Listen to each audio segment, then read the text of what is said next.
Hello everyone. जैसा कि आज हम पार्ट फोर्थ डिस्कस करने जा रहे हैं, chemical bonding and molecular structure. तो चलिए कुछ एक क्वेश्चन इसके देख लेते हैं जो एग्जाम ओरिएंटेड और क्वेश्चन है, कॉम्पिटेटिव एग्जाम के लिए ये क्वेश्चन बनाए गए हैं। तो ये आज का जो पार्ट रहेगा एमओटी के ऊपर रहेगा, और डाइपोल मोमेंट और जो हमारे डीलोकलाइज कंसेप्ट हैं उसके ऊपर डिस्कस करेंगे। ठीक है, चलिए। Very first question before you, आप के सामने ये क्वेश्चन है, विच of the following combination of atomic orbital produce non bonding orbitals. तो नॉन बॉन्डिंग ऑर्बिटल कब बनता है? जब आपके जो लोब के साइन होते हैं ऑपोजिट हो। तो कहीं भी आपको इस तरीके से जो लोब कंबाइंड हो रहे हैं उनके अगर अपोजिट साइन आपस में मिक्स हो रहे हैं तो डेफिनेटली वहाँ पे नहीं बनेगा। तो यहाँ देखिए सेम साइन के हैं, यहाँ बनेगा आपका बॉन्डिंग, यहाँ भी बॉन्डिंग बनेगा, प्लस प्लस देखो, ये प्लस ये दोनों, यहाँ भी ऊपर वाले ये पाई बनेगा पर बॉन्डिंग होगा। पर कैसे? क्योंकि ये सेम साइन के लोग ऊपर कंबाइंड हो रहे हैं और सेम साइन के ही नीचे कंबाइंड हो रहे हैं। और यहाँ पे देखिए ये एस ऑर्बिटल है, एक पी है। तो ये पी के जो आपके ऑर्बिटल है वो परपेंडिकुलर आ रहे हैं अलोंग द एक्सिस। तो यहाँ पे देखिए प्लस वाला साइन आ जाता है ऊपर वाला, पर ये नीचे वाला साइन क्या हो गया? Plus minus. तो यहाँ पे ये नहीं बन पाएगा। तो ये वाला आपका नॉन बॉन्डिंग रहेगा। ठीक है, तो उसका सही आंसर जो है डी है।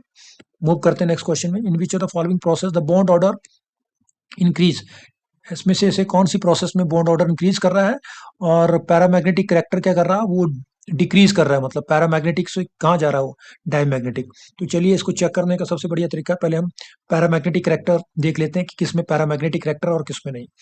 तो अगर इसमें देखते हैं तो उसमें टोटल इलेक्ट्रॉन देखिए, सात नाइट्रोजन के, आठ, पंद्रह, 15 इलेक्ट्रॉन है। और इसमें कितने बच जाएंगे? 14, क्योंकि एक इलेक्ट्रॉन उसने लॉस कर दिया, देखो प्लस चार्ज है। यहाँ इसके पास कितने हैं? 16। और यहाँ इसके पास कितने हो जाएंगे? 15।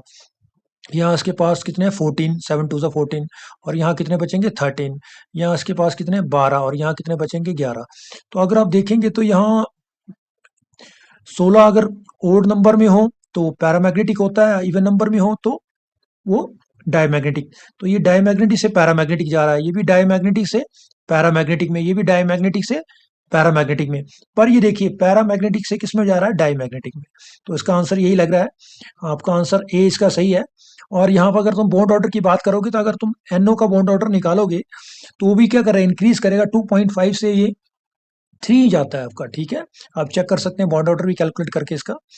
इसका molecular energy level diagram similar to oxygen atom की तरह ही बनता है, जो ऑक्सीजन मॉलिक्यूल की तरह, O2 की तरह डायग्राम होता है इसका। NO का हेट्रोटॉमिक मॉलिक्यूल है ये। तो आप इसको चेक कर सकते हैं। चलिए नेक्स्ट क्वेश्चन मूव करते हैं। Which statement is wrong regarding the bond order. तो इसमें से कौन सी स्टेटमेंट आपको रॉन्ग लग रही है? If the bond order is zero molecule does not exist. बिल्कुल सही है, अगर बॉन्ड ऑर्डर जीरो होगा तो मॉलिक्यूल एग्जिस्ट नहीं करेगा। अगर बॉन्ड ऑर्डर इंक्रीज करेगा तो डिसिशन एनर्जी भी इंक्रीज। बिल्कुल सही है, अगर ज्यादा बॉन्ड ऑर्डर ज्यादा होगा तो आपको डिसिशन एनर्जी भी क्या हो जाएगी? आपकी ज्यादा हो जाएगी, क्योंकि स्ट्रॉन्ग बॉन्ड बनेगा आपका। फिर थर्ड है bond order directly proportional to stability of molecule.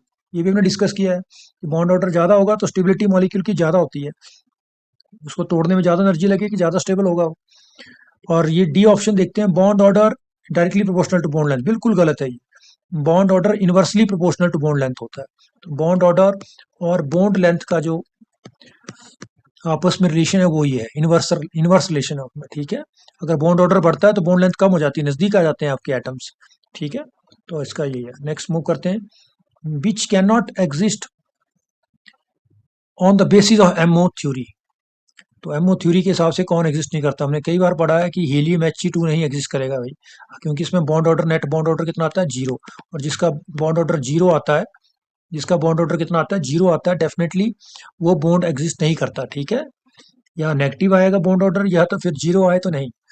अगर इनमें देखेंगे, इनमें सब में बॉन्ड ऑर्डर आपका पॉजिटिव आता है, कुछ ना कुछ आता है, चाहे वो जीरो से एबव आएगा आपका। ठीक है, तो ये एग्जिस्ट करेंगे, ये नहीं एग्जिस्ट करेगा। अगला चलते हैं। The paramagnetism of oxygen is best explained by. तो MO theory, molecular orbital theory ने एक्सप्लेन किया था कि O2 जो है वो कैसा है? पैरामैग्नेटिक नेचर है, जबकि बैलेंस बॉन्ड थ्योरी ने नहीं बताया था उसके बारे में कुछ भी। तो MO theory, molecular orbital theory ने ही इसको एक्सप्लेन किया था। इन विच पेयर और pair is stronger bond found in the first species. तो पहले में ज्यादा होगा बॉन्ड ऑर्डर, दूसरे में कम। तो ये आपको दे रखे हो यहाँ पे। तो चलिए चेक करते हैं किसमें ऐसा देखा गया है जहाँ पे आपको लगता है कि बॉन्ड ऑर्डर पहले में ज्यादा है और दूसरे में कम। तो ये देखते हैं इस क्वेश्चन में, तो इसमें यही आएगा आपका क्वेश्चन नंबर 6 में अगर आप देखते हैं डेफिनेटली इसमें तो नहीं होगा, ठीक है। इसमें अगर पहले वाले का बॉन्ड ऑर्डर आपका क्या है, वो कम है और दूसरे वाले का ज़्यादा होगा। यहाँ आपका बॉन्ड ऑर्डर 2 है, जबकि O2 में 2 से कम होगा आपका, O2 नेगेटिव जो बनाएंगे आप। और यहाँ देखते हैं इसमें 2 में, तो यहाँ बॉन्ड ऑर्डर N2 में कितना होता है 3, और N2 प्लस में कितना होता है 2.5। और यहाँ भी अगर आप देखते हैं NO प्लस का बॉन्ड ऑर्डर ज़्यादा होता है, ये 3 आता है, और NO नेगेटिव का ये उससे कम आता है 2.5। तो इसे पूछा हुआ है कि is the stronger bond found in the first species. तो आपका 2 और 3 में जो आपके मॉलिक्यूल्स और आयन दे रखे हैं डेफिनेटली उनमें क्या है, फर्स्ट स्पीसीज का आपका बॉन्ड ऑर्डर ज़्यादा है सेकंड स्पीसीज से, तो उसमें सही ऑप्शन रहेगा आपका डी। चलिए मूव करते हैं next. Which of these species has unpaired electron. तो अनपेयर्ड इलेक्ट्रॉन किसमें होते हैं, O2 में तो डेफिनेटली होते हैं, पैरामैग्नेटिक होता है, उसमें 2 अनपेयर्ड इलेक्ट्रॉन होते हैं। O2 नेगेटिव में 1 होता है, और O2 नेगेटिव में 0 होता है। तो डेफिनेटली सिर्फ ये आए आपके 2 अनपेयर्ड, एक इसमें आए और इसमें आए। तो O2 और O2 नेगेटिव, 1 और 2 ये आपका मिला, ठीक है। नेक्स्ट करते हैं move. Which of the following statement is correct. Molecular hydrogen is paramagnetic, गलत। मॉलिकुलर नाइट्रोजन इज पैरामैग्नेटिक, ये भी बिल्कुल गलत है। मॉलिकुलर ऑक्सीजन बिल्कुल सही है, ये यही है, मॉलिकुलर ऑक्सीजन क्या होता है, पैरामैग्नेटिक होता है। बाकी ये सारे गलत हैं आपके। मूव करते हैं नेक्स्ट क्वेश्चन में। विच of the following species not paramagnetic. इनमें से कौन सी स्पीसीज पैरामैग्नेटिक नहीं है। तो आप इसको चेक कर सकते हैं, ये तो पैरामैग्नेटिक है, ठीक है, ये भी पैरामैग्नेटिक होगी, ये भी होगी, और इसमें सिर्फ N2 जो है वो आपका पैरामैग्नेटिक नहीं है, ठीक है। चेक कर लेते हैं, N2 को पैरामैग्नेटिक है, 14 इलेक्ट्रॉन्स हैं इसमें, ठीक है। और 14 इलेक्ट्रॉन्स अगर आप सिस्टम में फिलअप करें तो ये किस तरीके से आता है, इसको आप देख सकते हैं, ठीक है।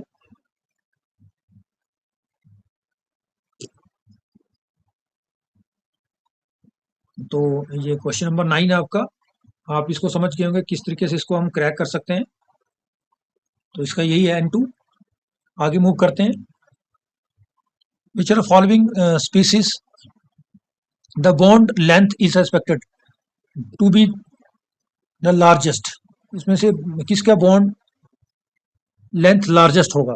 तो बहुत इजी है, इसमें जिसका बॉन्ड ऑर्डर सबसे कम होगा उसका बॉन्ड लेंथ ज़्यादा होगा, लार्जेस्ट, ठीक है। तो अगर आप देखें इसमें जिसमें एंटी बॉन्डिंग, देखो बॉन्ड ऑर्डर जो होता है वो that is equal to half of the number of bonding electron and number minus number of anti bonding electron, NB minus NA। तो जब भी आपके Na इलेक्ट्रॉन बढ़ जाएंगे तो बॉन्ड ऑर्डर भी क्या हो जाएगा आपका, कम हो जाएगा। जब बॉन्डिंग इलेक्ट्रॉन बढ़ते हैं तो बॉन्ड ऑर्डर बढ़ जाता है, जब एंटी बॉन्डिंग इलेक्ट्रॉन बढ़ते हैं तो बॉन्ड ऑर्डर कम हो जाता है। तो जिसमें एंटी बॉन्डिंग में ज़्यादा इलेक्ट्रॉन होंगे डेफिनेटली, तो आप इसमें सब में चेक कर सकते हैं किसमें एंटी बॉन्डिंग में ज़्यादा इलेक्ट्रॉन है। तो यहाँ पे टोटल आपके पास 18 इलेक्ट्रॉन फील्ड हो रहे हैं, और यहाँ आपके पास 17 इलेक्ट्रॉन फील्ड हो रहे हैं, और यहाँ पे आपके पास 16 इलेक्ट्रॉन फील्ड हो रहे हैं, और यहाँ आपके पास 15 इलेक्ट्रॉन फील्ड हो रहे हैं। तो डेफिनेटली बॉन्डिंग में एंटी बाकी जो इलेक्ट्रॉन जाएंगे जहाँ एंटी बॉन्डिंग में ज़्यादा जा रहे हैं, O2 नेगेटिव में, ठीक है। तो O2 नेगेटिव जो होगा इसका सही आंसर रहेगा, इसमें बॉन्ड ऑर्डर सबसे कम हो जाता है, ठीक है। O2 नेगेटिव, O2 नेगेटिव में बॉन्ड ऑर्डर सबसे कम हो जाता है। अगर आप ये बनाए ना O2 O2 negative O2 negative, तो O2 का बॉन्ड ऑर्डर ज़्यादा होगा किससे, O2 नेगेटिव से, और O2 नेगेटिव का ज़्यादा होगा किससे, O2 नेगेटिव से, ठीक है। और अगर इसको हम कैटाइन बनाएं तो इसका तो O2 से भी ज़्यादा हो जाता है, और इसको अगर डाई कैटाइन बना दें +2 वाला तो उससे और ज़्यादा हो जाएगा इसका, ठीक है। तो इस तरीके से आप इसको याद कर सकते हैं। तो जहाँ बॉन्ड ऑर्डर आपका लेस होगा वहाँ बॉन्ड लेंथ क्या होगी, लार्जेस्ट होगी। तो इसका सही आंसर आपका ये रहेगा, ठीक है। आगे मूव करते हैं। Which are the following statement is not correct from the view point of the molecular orbital theory. आप MOT आपने पढ़ी होगी, उसके हिसाब से कौन सा यहाँ पे स्टेटमेंट बिल्कुल करेक्ट नहीं है। Be2 is not stable molecule, बिल्कुल सही है भाई, स्टेटमेंट आपकी क्या है, बिल्कुल सही है, ये बनता ही नहीं है मॉलिक्यूल, बॉन्ड ऑर्डर 0 आता है। He2 is not stable, stable लिखा हो यहाँ पे, तो He2 भी कहाँ स्टेबल होता है, 0 बॉन्ड ऑर्डर आता है, जबकि He2 प्लस एग्जिस्ट करता है ये, ठीक है। Bond length of N2 is maximum, हमें पता है कि N2 में सबसे ज़्यादा ट्रिपल बॉन्ड होता है, तो होमोटॉमिक मॉलिक्यूल में N2 में ट्रिपल बॉन्ड होता है बाकियों के जो कंपैरिजन में। तो ठीक है, ये बिल्कुल सही स्टेटमेंट है यहाँ पे। अच्छा, bond order energy of molecular orbital in F2 molecule. तो यहाँ पे मॉलिक्यूलर ऑर्बिटल कॉन्फ़िगरेशन दे रखी हुई है, तो आप इसको रीड कर लें। ये सही है, ये भी सही है, बिल्कुल सही है ये भी। एंटी बॉन्डिंग सिग्मा, तो यहाँ पे देखिए ये गलत लग रही है मुझे, ये आपका स्टेटमेंट गलत लग रहा है। यहाँ पे इसको रीड कर लें आप, देखिए कहाँ गलती नजर आ रही है आपको। ठीक है, बॉन्डिंग आ गया देखिए, फिर एंटी बॉन्डिंग आ गया, फिर आपके पाई आ गए, आपके पाई के बाद आपके यहाँ पे आपका कौन सी है, सिग्मा 2 pz आ गया बॉन्डिंग, उसके बाद एंटी बॉन्डिंग आ गए। ठीक है, एंटी बॉन्डिंग के बाद आपके क्या आने चाहिए, तो ये आपका गलत है। ठीक है, इसको आप रीड कर लें, यही इसकी स्टेटमेंट गलत लगी। नेक्स्ट मूव करते हैं।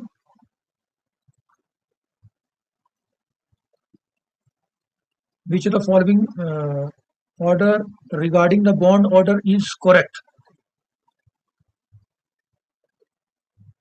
विच of the following order regarding the bond order is correct. तो बॉन्ड ऑर्डर के बारे में हमने पढ़ा हुआ है, जब भी आप जितना ज़्यादा नेगेटिव आयन बनाएंगे उतना बॉन्ड ऑर्डर आपका कम हो जाएगा ऑक्सीजन में, और जितना प्लस वाला बनाएंगे उतना बॉन्ड ऑर्डर बढ़ जाएगा। तो अगर हम देखें तो आपका बॉन्ड ऑर्डर किसका ज़्यादा होगा, O2+ का, फिर O2 का, फिर E, तो बी स्टेटमेंट लगी इसमें से। ठीक है,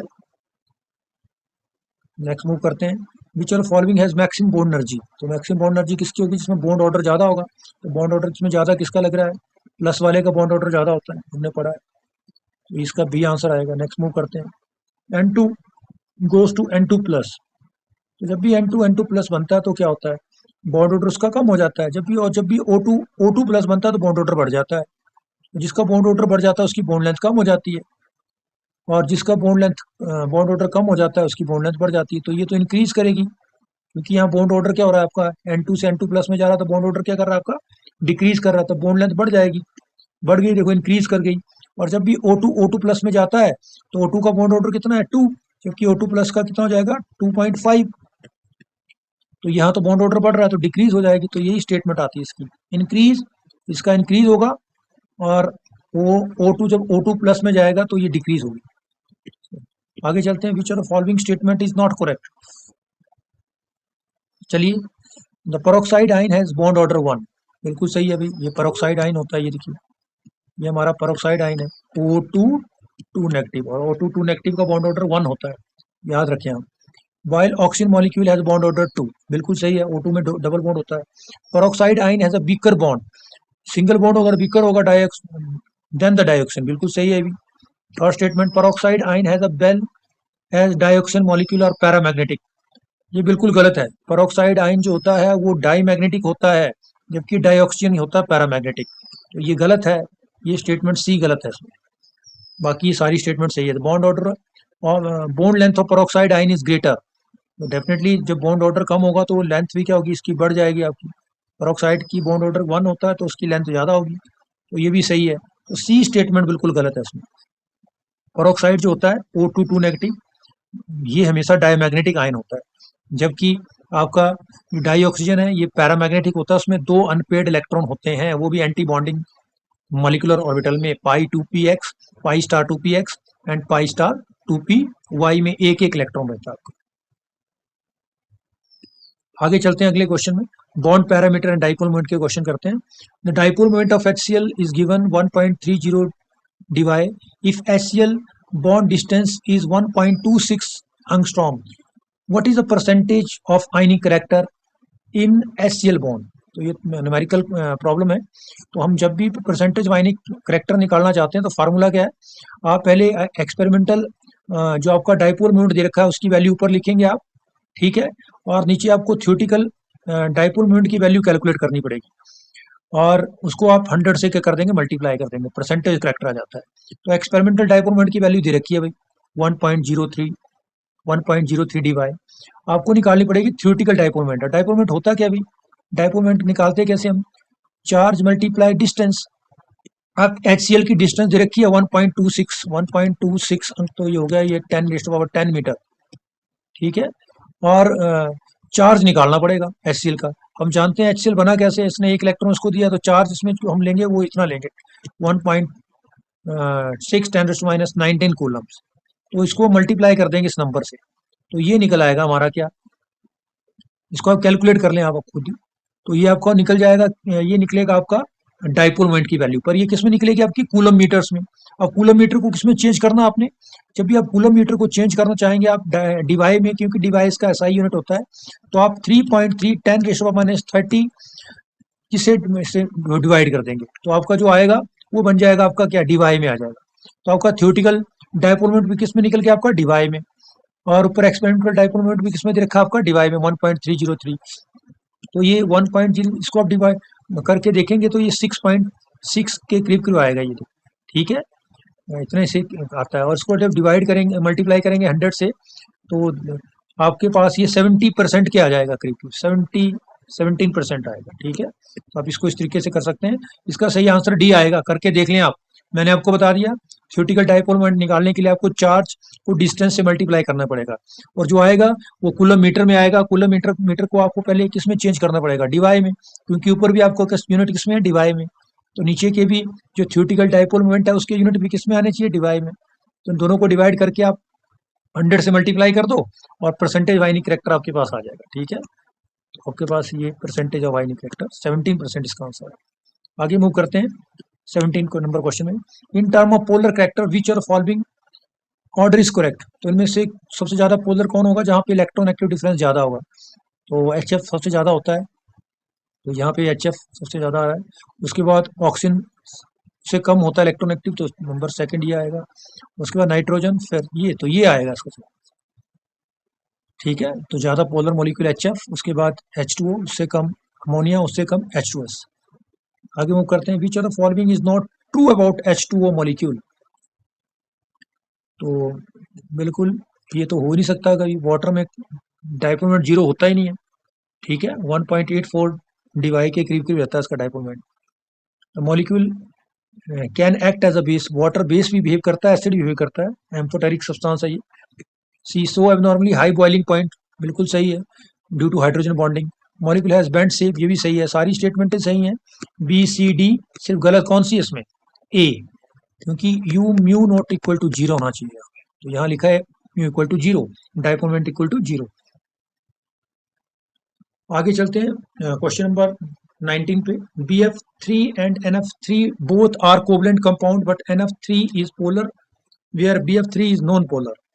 तो यार इसमें तो सिंपल पता लग रहा है, इसमें हाइब्रिडेशन होगी sp3, इसमें हाइब्रिडेशन होगी sp2, और sp3 होने की वजह से इसमें क्लोन पेयर आ जाता है, जिसकी वजह से इसका डाइपोल मोमेंट बनता है। तभी ये पोलर है, और ये तो आपस में पता आपको ट्रायंगुलर ज्योमेट्री होती है, नेट डाइपोल मोमेंट इसका कैंसिल हो जाता है, नेट डाइपोल मोमेंट BF3 का 0 होता है। तो यहाँ देखते हैं, चलिए, ये गलत है, नाइट्रोजन एटम इज स्मॉलर, बिल्कुल गलत। NF bond is more polar, ये भी गलत लग रहा है। NF3 पिरामिडल, देखो आ गया यहाँ पे, इसकी ज्योमेट्री कैसी है, इसकी जो शेप ऑफ पिरामिडल है, जबकि BF3 की क्या है, तो इसका सही आंसर ये है, ठीक है, सी आंसर रहेगा इसका। NF3 का जो शेप है उसकी वजह से इसका डाइपोल मोमेंट आता है। नेक्स्ट मूव करते हैं, dipole moment of ortho para and Meta dichlorobenzene. तो ऑर्थो मेटा पैरा डाइक्लोरोबेंजीन के अगर आप स्ट्रक्चर देखें तो इस तरीके से ये आपका है ऑर्थो डाइक्लोरोबेंजीन, और ये होगा आपका मेटा पोजीशन मेटा डाइक्लोरोबेंजीन, और ये आपका रहेगा पैरा डाइक्लोरो। तो यहाँ तो नेट डाइपोल मोमेंट 0 हो जाएगा, क्योंकि ऊपर का डाइपोल मोमेंट और नीचे का दोनों वेक्टर ऑपोजिट डायरेक्शन में है। तो ये क्या करेंगे बेटा, कैंसिल कर जाएंगे। डाइपोल मोमेंट आपको पता है कैसे कैलकुलेट करते हैं, ठीक है। यहाँ पे इस कार्बन पे क्या चार्ज आएगा, प्लस पॉजिटिव, और इसके पर क्या आएगा, नेगेटिव। तो एक डाइपोल ऊपर को बना, और यहाँ भी देखो नीचे को Cl लगा हुआ है, तो यहाँ तो 0 हो जाएगा। तो सबसे ज्यादा होगा आपका ऑर्थो में, तो इसको देख लेते हैं यहाँ मिटा के कि कहाँ कहाँ आएगा, फिर मेटा में, फिर पैरा में। तो ये इसका सही आंसर ये है, ऑर्थो मेटा देन पैरा, ठीक है। आगे चलते हैं 21 नंबर क्वेश्चन में। अमंग द फॉलोइंग मॉलिक्यूल्स किसमें हाईएस्ट डाइपोल मोमेंट है, इसमें पूछा। तो ये मोनोक्लोरोमीथेन है, ये डाइक्लोरोमीथेन है, ये ट्राइक्लोरो टेट्राक्लोरोमीथेन। तो यहाँ तो 0 हो जाता है, ठीक है। इसमें सिर्फ इसमें आता है डाइपोल मोमेंट, इसका अगर तुम स्ट्रक्चर बना के देखो तो ये मोनोक्लोरोमीथेन में डाइपोल मोमेंट ज़्यादा होगा आपका, ठीक है। और सी डाइक्लोरोमीथेन में भी कैंसिल हो जाता है, ये भी नेट आपका जीरो हो जाता है इसमें। ठीक है, ट्राइक्लोरोमीथेन में भी आपका वैल्यू आएगी, पर ये कुछ 3 वेक्टर नीचे होंगे और 1 वेक्टर तो अपोजिट डायरेक्शन में जाएंगे। तो इसमें हाँ बिल्कुल ये अपोजिट, तो ये वाला आएगा इसमें ए आंसर। इसके स्ट्रक्चर बना के आप डाइपोल मोमेंट डिस्कस कर सकते हैं, क्योंकि डाइपोल मोमेंट सिर्फ आपकी इलेक्ट्रोनेगेटिव डिफरेंस पे डिपेंड नहीं करता, वो डिपेंड करता है आपकी स्ट्रक्चर के ऊपर। नेक्स्ट मूव करते हैं question, which are following molecule has highest dipole moment, इनमें से में किस में डाइपोल मोमेंट आपको हाईएस्ट लग रहा है? तो यहाँ तो जीरो हो जाता है, यहाँ भी आपका जीरो रहता है, और ये दो वाले हैं, एक अमोनिया है और एक NF3 है। पर अमोनिया में सारे वेक्टर एक डायरेक्शन में होते हैं, देखा होगा आपने, ये लोन पेयर होता है, ये H, ये H, ये H। तो नाइट्रोजन ज़्यादा इलेक्ट्रोनेगेटिव है, तो इसके ऊपर नेगेटिव चार्ज और हाइड्रोजन के ऊपर प्लस चार्ज रहता है। तो डाइपोल की डायरेक्शन क्या होती है वेक्टर की? Positive to negative, positive to negative, positive to negative, सारे डाइपोल ऊपर की तरफ नाइट्रोजन की तरफ कर रहे हैं। और जो लोन पेयर है उसका डाइपोल मोमेंट हमेशा क्या होता है? Away from the atom. तो सारे वेक्टर जो है यहाँ पे एक ही डायरेक्शन में है, तो अमोनिया का डाइपोल मोमेंट ज़्यादा होगा। जबकि NF3 में तुम स्ट्रक्चर बनाते हो तो ये कुछ उल्टा हो जाता है, लोन पेयर का डाइपोल मोमेंट ऊपर को है, जबकि आपकी नाइट्रोजन और फ्लोरीन में कौन ज़्यादा इलेक्ट्रोनेगेटिव है? तो फ्लोरीन, तो फ्लोरीन के नेगेटिव चार्ज आएगा, और नाइट्रोजन उल्टा हो गया बिल्कुल ही, ये नेगेटिव चार्ज आएगा, और यहाँ फ्लोरीन तो पॉजिटिव नहीं हो, 3 वेक्टर नीचे को है, 1 वेक्टर ऊपर को, तो इसका डाइपोल मोमेंट कम हो जाता है। तो NF3 और अमोनिया में अगर कभी भी कंपैरिजन करने को आ जाता है, ट्राईफ्लोरो नाइट्रोजन और आपका अमोनिया, तो डेफिनेटली आप अमोनिया को प्रेफरेंस देंगे, डाइपोल मोमेंट अमोनिया का ज़्यादा होगा, क्योंकि वहाँ पे सारे आपके जो वेक्टर हैं वो एक ही डायरेक्शन में रहते हैं, जिसकी वजह से रिजल्टेंट डाइपोल मोमेंट आपका बढ़ जाता है। ठीक है, तो इसमें सही आंसर क्या रहेगा आपका, मैंने आपको बता दिया, your answer will be ammonia. तो इस क्वेश्चन नंबर 22 का जो आंसर है वो है अमोनिया। नेक्स्ट में वो करते हैं, which are the following molecules will have polar bond but zero dipole moment. किसमें पोलर बॉन्ड? तो यहाँ तो जीरो हो जाएगा, O2 में भी जीरो होमोटॉमिक मॉलिक्यूल है, या नन ऑफ दीज लिखा हो तो यही आएगा फिर, ट्राइक्लोरो मीथेन, इसमें कुछ ना कुछ डाइपोल मोमेंट होगा आपका। अच्छा, पूछा क्या है इसमें, मैं इसको गलत रीड कर गया, which are following molecule will have polar bond but zero dipole moment. तो यहाँ होगा आपका, ये पोलर बॉन्ड है सारे, CF बॉन्ड 4 लगे हुए हैं, पर स्ट्रक्चर की वजह से ये क्या हो जाता है, स्ट्रक्चर की वजह से इसका टेट्राहेड्रल ज्योमेट्री होती है CF4 की, तो नेट डाइपोल मोमेंट जीरो हो जाता है आपका। पर ये सभी बॉन्ड क्या है? पोलर है भाई, ये सभी बॉन्ड के अंदर पोलर डाइपोल मोमेंट अपना अपना सबका अलग अलग है, पर नेट डाइपोल क्या होगा? जीरो। तो इसका सही आंसर आपका क्या आएगा? ये आएगा CF4। 23rd का क्वेश्चन का जो आंसर रहेगा वो CF4 रहेगा। ठीक है, ये तो आपका पोलर होगा ही ना, क्योंकि इसमें तो ये डायटोमिक मॉलिक्यूल है और होमोटॉमिक है, तो नेट है इसमें, है ही नहीं इलेक्ट्रॉनिक डिफरेंस, तो ये तो बिल्कुल जीरो हो गया आपका। इसमें डाइपोल रहेगा भी, इसमें कुछ ना कुछ आपका रिजल्टेंट डाइपोल में जीरो नहीं होगा, कुछ ना कुछ वैल्यू होगी, और इसमें नेट डाइपोल रिजल्टेंट क्या हो जाएगा? जीरो हो जाएगा। जो आपका रिजल्टेंट डाइपोल मोमेंट है वो क्या होगा? जीरो, जबकि ये बॉन्ड पोलर, तो इसका सही आंसर आपका यही आएगा, your answer will be this one. कौन सा आंसर रहेगा आपका? ये आंसर रहेगा CF4। ठीक है, नेक्स्ट मूव करते हैं, which has the maximum dipole moment. तो यहाँ पे आपके पास ट्राइक्लोरोबेंजीन दे रखा हुआ है, और अलग अलग जगह पोजीशन पे क्लोरीन लगे हुए हैं, तो आप देखेंगे इसमें कौन सा रहेगा। ये तो जीरो हो गया डाइक्लोरो, ऊपर का वेक्टर नीचे का वेक्टर कैंसिल हो गया भाई, जीरो। ठीक है, यहाँ ये वाला इसको कैंसिल करेगा तो थोड़ा सा डाइपोल मोमेंट होगा इसमें। ठीक है, ये वाला इसका रिजल्टेंट ऊपर को जाएगा और इसका नीचे को, तो ये भी थोड़ा सा कम वैल्यू आएगी इसकी, आएगी तो वैल्यू पर कुछ ना कुछ इसकी वैल्यू रहेगी।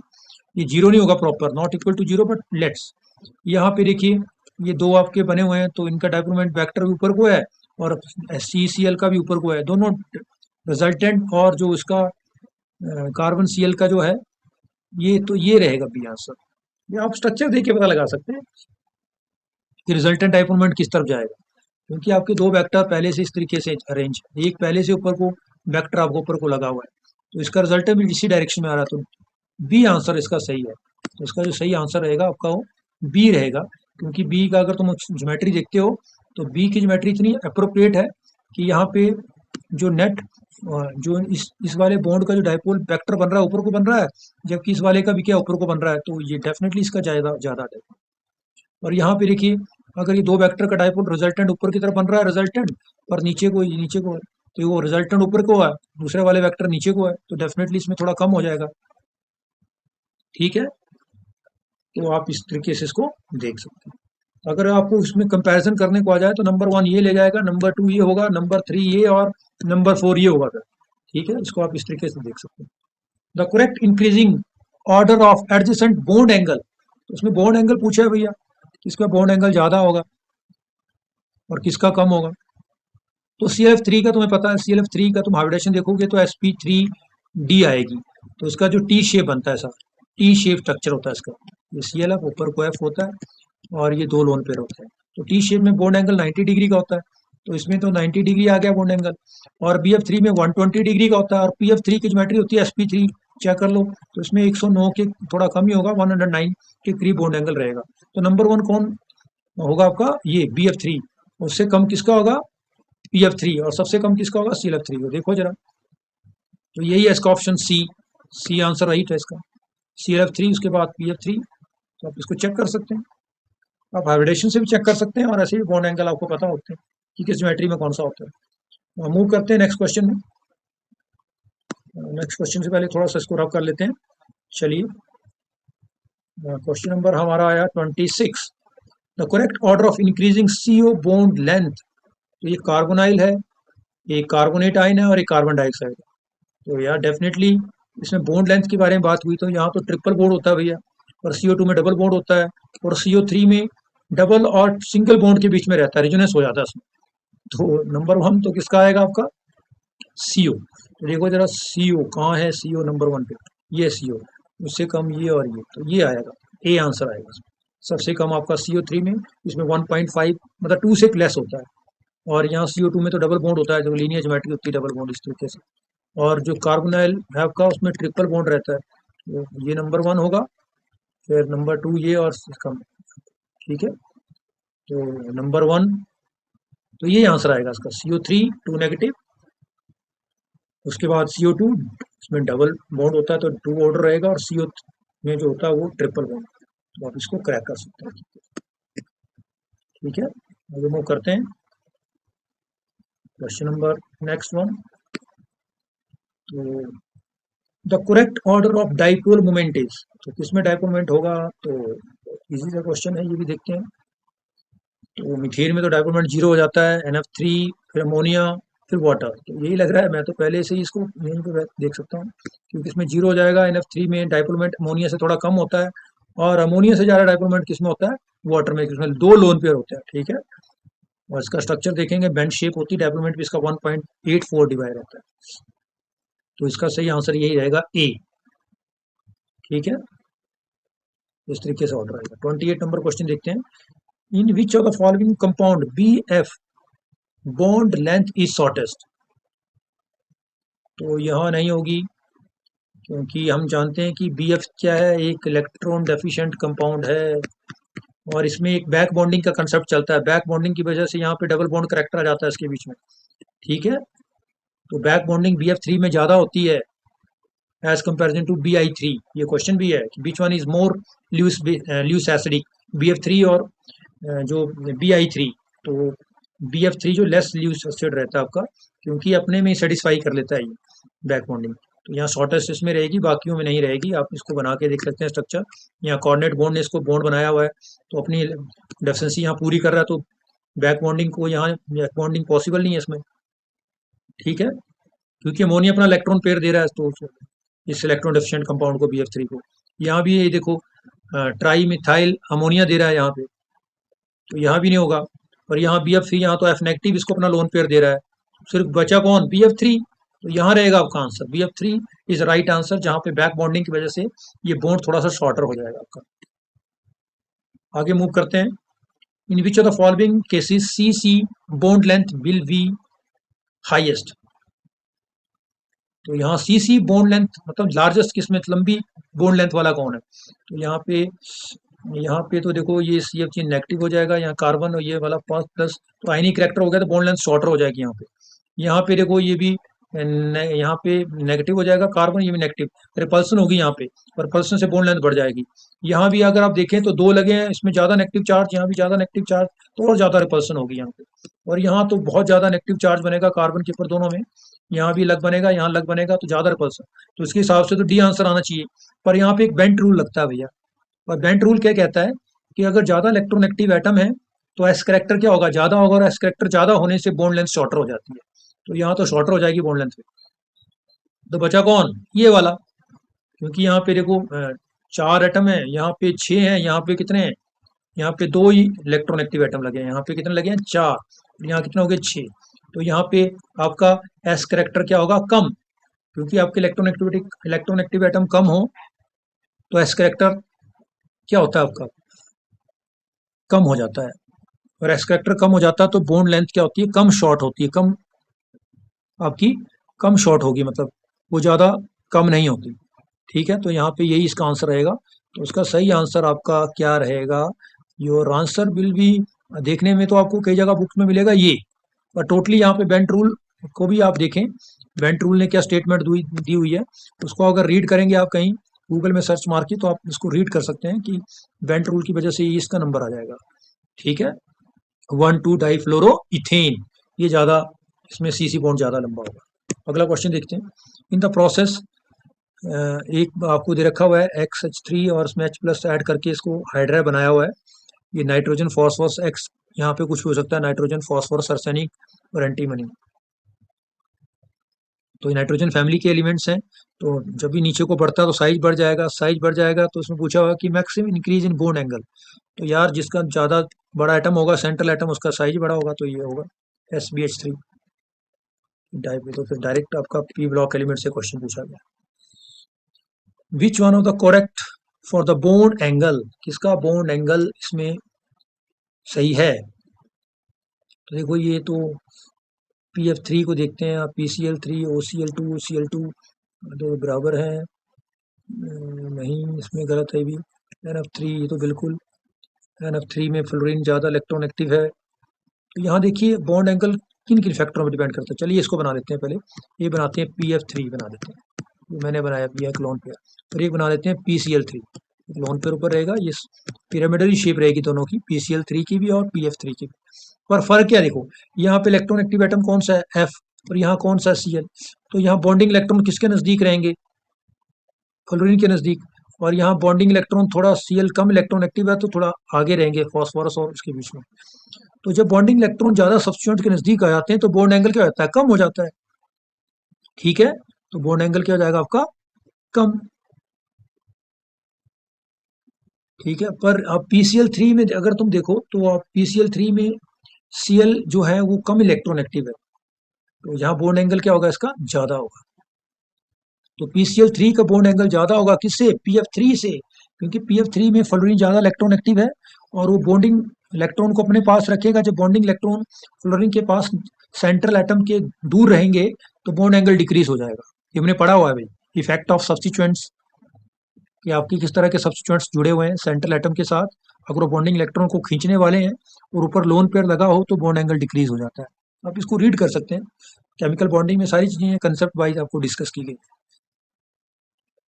आगे डिस्कस करते हैं, ये आपको पता लग गया, इसका डी आंसर रहेगा आपका, क्वेश्चन नंबर 31 का रहेगा आंसर सही डी। ठीक है, बाकी तो आप इसको देख सकते हैं कहीं भी।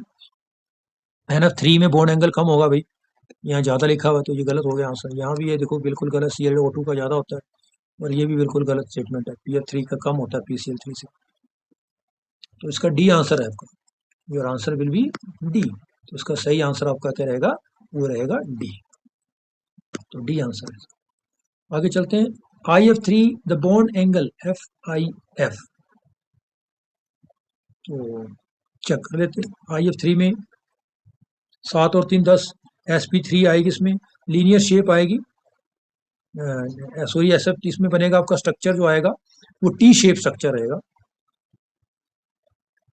तो टी शेप स्ट्रक्चर कैसा रहता है, आप जिसको बना सकते हैं, ऐसे रहता है, ये आयोडीन रहता है, ये F और ये F इक्वल टू 90 आएगा ये, क्योंकि टी शेप में 90 डिग्री का एंगल होता है। ठीक है, ये कैसे कैलकुलेट किया मैंने, इसकी आयोडेशन निकली आपकी कौन सी, sp3d, और यहाँ पे 3 बॉन्ड पेयर बने हैं तो 3 टोटल नंबर कितना आ रहा है आपका? 5। 5 में से 3 कम करते हैं तो कितना बचता है? 2। 2 लोन पेयर आ रहे हैं आपके। ये मैंने आपको बताया और तरीका किस तरीके से इसको करते हैं क्रैक। क्योंकि आयोडीन की वैलेंसी है 7। 7 में आपने 3 एटम जोड़ दिए तो कितने हो गए? 10। 10 को 2 से डिवाइड किया, आपका नंबर आया 5। जबकि कितने एटम जुड़े इसमें? 3। 5 में से 3 बॉन्ड पेयर आप कम कर देंगे तो बचेंगे कितने? 2 लोन पेयर। और 2 लोन पेयर कहाँ रहेंगे? Equatorial position. तो टी शेप होती है IF3 की। तो ये बिल्कुल सही जवाब आपका। आगे मूव करते हैं। अर्सनिन इज अ मॉलिक्यूलर हाइड्राइड, ठीक है, और ग्रुप नंबर 15, ग्रुप नंबर 5 लिखो, चलो 15। The most likely structure of arsenic molecule in the vapour phase. तो अर्सनिन मॉलिक्यूल में अर्सनिन का साइज बड़ा होने की वजह से आपका बॉन्ड एंगल आपका क्या होता है? वो आपका कम हो जाता है, ठीक है। आप इसको डिस्कस कर सकते हैं। अगर आप हाइड्राइड ऊपर से नीचे सभी के बनाएं, अमोनिया का हाइड्राइड बनाएं, फास्फोरस का हाइड्राइड बनाएं, फिर अर्सेनिन का हाइड्राइड बनाएं, तो टॉप टू बॉटम आप जैसे ही आपका सेंटर एटम का साइज बढ़ता जाएगा, उसकी इलेक्ट्रॉनिक डिक्रीज होती जाएगी, तो बॉन्ड एंगल लोन पेयर की वजह से नीचे को दबना शुरू हो जाएगा। तो बॉन्ड एंगल नीचे को दबेगा तो ये ऐसा बन जाता है, इसके पीछे 90 डिग्री का एंगल रहता है वेपर फेस में। इसको आप ऐसे याद कर सकते हैं, ठीक है। जैसे अमोनिया बनता है, हाइड्राइड अमोनिया है, फॉस्फीन है, अर्सेनिन है। तो आपका जो साइज बढ़ रहा है, टॉप टू बॉटम एटम का साइज बढ़ता है। जब एटम का साइज बढ़ता है तो इलेक्ट्रॉन एक्टिविटी डिक्रीज हो जाती है। जब आपके सेंट्रल एटम की इलेक्ट्रॉन एक्टिविटी डिक्रीज हो जाएगी तो आपके जो बॉन्डिंग इलेक्ट्रॉन होंगे वो उसके नज़दीक नहीं होंगे। नज़दीक नहीं होंगे तो फिर उनमें रिपल्सन कम होगी। जब उनमें रिपल्सन कम होगी तो लोन पेयर की रिपल्सन ज़्यादा हो जाएगी। तो लोन पेयर क्या करेगा? बॉन्ड पेयर को अंदर की तरफ दबाएगा। तो बॉन्ड एंगल आपका, जो आपकी टेट्राहेड्रल ज्योमेट्री का बॉन्ड एंगल होगा 109, उससे कम होता जाएगा। तो इतना कम हो जाएगा। इसका सही आंसर ये है, चेक कर लें आप। In compounds of type ECl3 where E is boron, phosphorus, arsenic, bismuth, the angle in Cl ECl for different E are in order। तो यार इसमें तो डेफिनेटली बोरॉन के साथ जब भी कोई हाइलाइट बनेगा 120 डिग्री का एंगल होगा। बोरॉन ट्राइक्लोराइड में 120 का होता है। और जो फॉस्फोरस अर्सेनिक और बिस्मथ के साथ बनेगा वो तो आपको कैसे रहेगा आपका? वो आपका जो होगा वो sp3 ज्योमेट्री में रहेगा, उसका बॉन्ड एंगल तो कम ही होगा, 109। और जैसे हम नीचे को उसके बनाते चलेंगे तो वही वाला फंडा जो मैंने ऊपर वाले क्वेश्चन में डिस्कस किया। अगर आप PCl3 लेते हैं, उसके बाद आप अर्सेनिक ट्राइक्लोराइड लेते हैं, फिर बिस्मथ ट्राइक्लोराइड लेते हैं, तो सेंट्रल एटम का साइज बढ़ रहा है। साइज बढ़ा तो इलेक्ट्रॉन एक्टिविटी कम हो रही है। जो इलेक्ट्रॉन एक्टिविटी कम हो रही है तो लोन पेयर की रिपल्सन बढ़ जाएगी, तो बॉन्ड एंगल डिक्रीज करेगा आपका, ठीक है। तो यहाँ पे इसको डिस्कस कर सकते हैं। तो सबसे बड़ा एंगल होगा 120 का बोरॉन वाले इसमें। तो बी बोरॉन और फॉस्फोरस अर्सेनिक, तो ये इसका बी ऑप्शन रहेगा इसका सही। चेक कर लें, बी ऑप्शन रहेगा इसका बिल्कुल सही। क्योंकि बोरॉन ट्राइक्लोराइड जो होता है वो ट्रायंगुलर ज्योमेट्री रहती है, उसकी 120 डिग्री का एंगल रहता है। और इनके जो हाइलाइट होंगे तो आपके टेट्राहेड्रल ज्योमेट्री पिरामिडल शेप वाले होंगे। एक लोन पेयर सब में रहेगा रहेगा, ठीक है, चाहे PCl3 हो, चाहे अर्सेनिक ट्राइक्लोराइड हो, चाहे बिस्मथ ट्राइक्लोराइड हो। और फर्क क्या है इसमें कि एटम का साइज बढ़ रहा है। एटम का साइज बढ़ने से इलेक्ट्रॉन डिक्रीज हो रही है। जब इलेक्ट्रॉन एक्टिविटी डिक्रीज हो रही है तो डेफिनेटली आपका जो रिपल्सन होगी लोन पेयर की ज़्यादा बढ़ जाएगी। आगे चलते हैं। The correct order of increasing XOX bond angle in, जहाँ पे जो आपका X है वो क्या है? HF and Cl। तो उसको चेक कर लेते हैं। बॉन्ड एंगल किसमें ज़्यादा होगा? तो ये H2O, फिर ClO2 है, फिर F2O है, ठीक है। तो सब में लोन पेयर हैं, दो दो लोन पेयर रहेंगे, ठीक है। सबकी ज्योमेट्री बनाते हैं। तो पहला नंबर तो आएगा आपका जो F2 का, देख लेते हैं ये इस तरीके से बनेगा, देखिए, ठीक है। ये तो बॉन्ड एंगल बड़ा कम हो जाएगा इसका, क्योंकि यहाँ पे देखो ज़्यादा इलेक्ट्रॉनिक फ्लोरीन है, तो ये खींच ले, ठीक है। तो डेफिनेटली यहाँ पे इसका रिपल्सन ज़्यादा होगा, लोन पेयर का रिपल्सन ज़्यादा होगा, तो बॉन्ड लेंथ कम हो जाएगा, तो OF2 में तो बड़ा कम हो जाएगा, ठीक है। उसके बाद आपका कौन रहेगा? ClO2। ClO2 में देखो तो Cl है और ये O है, ठीक है। यहाँ भी आपके लोन पेयर लगे हुए हैं। यहाँ तो ClO2 में अगर तुम इसकी ज्योमेट्री देखिए ना, तो ये तो बिल्कुल इसमें ज़्यादा लोन पेयर आएंगे आपके। ठीक है, तो इसको अगर आप क्वेश्चन को क्रैक करना चाहेंगे तो इसका सही आंसर आपका रहेगा Cl2O, उसके बाद वाटर, फिर F2O। बी आंसर रहेगा। या अगर आप ClO2 बनाते हैं ना तो यहाँ पे आपको ज़्यादा लोन पेयर होंगे। ठीक है, और इसकी ज्योमेट्री कुछ हट के आएगी इन दोनों की ज्योमेट्री से। यहाँ तो बेंड शेप है ना H2O और F2O की, पर Cl2O की बेंड शेप नहीं होती, इसकी ज्योमेट्री थोड़ी डिफरेंट आ जाती है। ठीक है,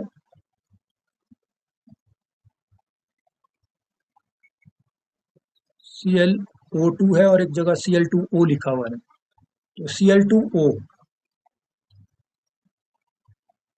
तो Cl2 ये आएगा आपका बी आंसर। इसको आप देख रहे हैं, क्वेश्चन में गलत रीड कर किया मैंने, ये मैंने क्वेश्चन गलत रीड कर लिया। यहाँ पे देखिए अलग अलग ऑप्शन है यहाँ पे। ये है Cl2O, यहाँ लिखा हुआ है Cl O2, ये भी Cl2O है और ये भी Cl2O है।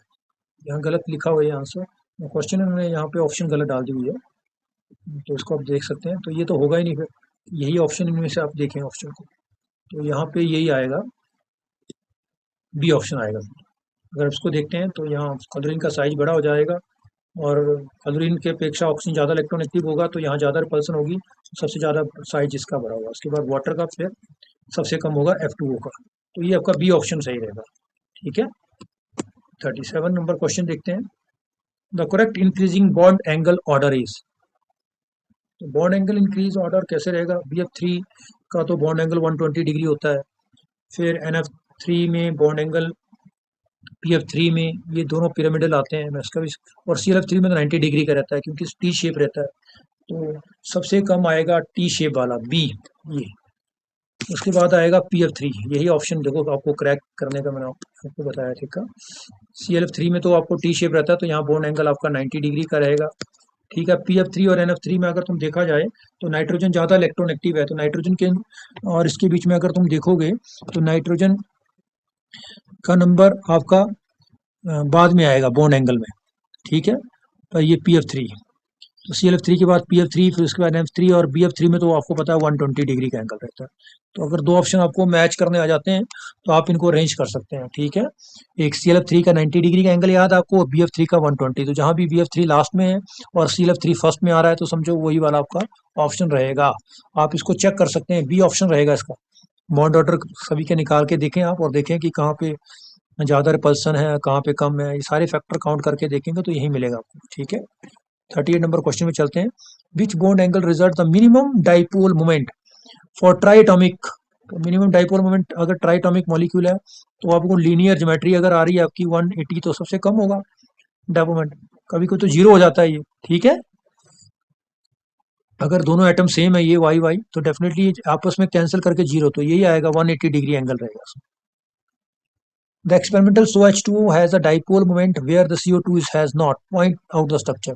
तो पता है कि CO2 का स्ट्रक्चर लीनियर होता है इस तरह, और वो H2O का स्ट्रक्चर बेंड शेप रहती है, तो यहाँ चेक करिए, ये आपका ऑप्शन रहेगा। Which are following has lowest bond angle, तो इनमें से किसका बॉन्ड एंगल लोएस्ट है? यहाँ तो बॉन्ड एंगल 180 डिग्री होता है, यहाँ बॉन्ड एंगल आपका 107 डिग्री होता है, यहाँ भी आपका 104 डिग्री का रहता है, और यहाँ आपका 109 डिग्री, तो आपका अमोनिया में ही बॉन्ड एंगल कम है। ठीक है, तो सी ऑप्शन इसका सही है।